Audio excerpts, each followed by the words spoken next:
الله موږ داسې حالاتو نه وسات. سخت حالات دي، ډېر سخت حالات دي په دې زمانه کې، په دې دور کې په اسلام منګولې لګول.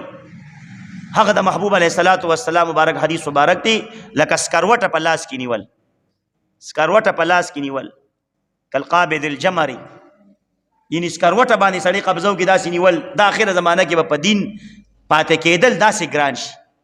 بله سکروټه به څوک په لاس کې ونیسي، مال یې راکړي چې څونه ساعت نیولی شم، نشم نیولی جي. تکړه سړی راوړه، تکړه چې ډېر مضبوط لاس، هغه ته سکروټه په لاس کې کېده، څونه وخت به ونیسي. دا د آخر زمانی حالات رسول الله صلی الله علیه و وسلم مبارک بیان کړ چې په آخر زمانه کې به په دین باندې استقامت داسې ګران شي لکه سکروټه بله په لاس کې نیول، په دې قبضه کول. الله دې دغه حالاتو نه موږ او تاسو وساتي چې د ایمان پکې چېرته بې نه لو.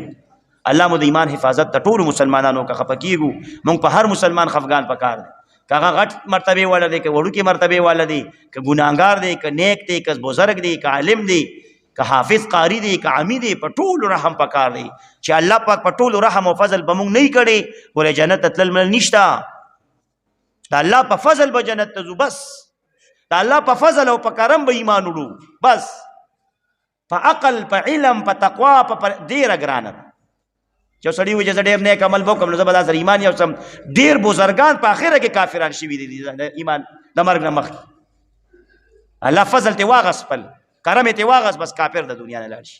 ډېر لوی لوی عالمان د کفر کلمې ویلي دي، ډېرې واقعي دي داسې کافران شوي دي په آخر وخت سره د علم کافر شي.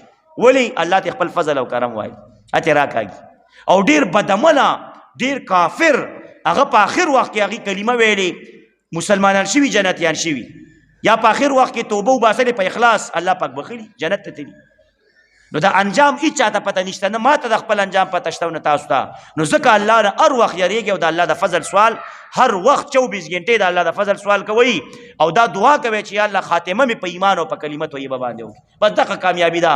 چا چې اخري کلام د لا اله الا الله محمد رسول الله په جبه راغی، شهادت کلمې په جبه راغله، تلاوت په جبه راغی، د الله ذکر په جبه راغی، د الله نومونه په درود او سلام په جبه، دا ټول د نیکې باز دو ګټل.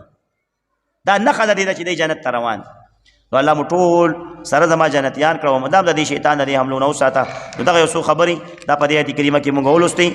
نو رب ذوالجلال دغه شیطان باره کې وفرمایل یعدهم ویمنیهم، دا شیطان وعده کوي د دوی سره، ویمنیهم او باطل ارزوګانې ورچوي دوی ته، یعنې زړه کې ورته دا خبرې ورچوي چې د خیره سره تا ګټلې ده، بس ته کامیاب یې، جنت ته روان یې، او نور دې روان جهنم ته.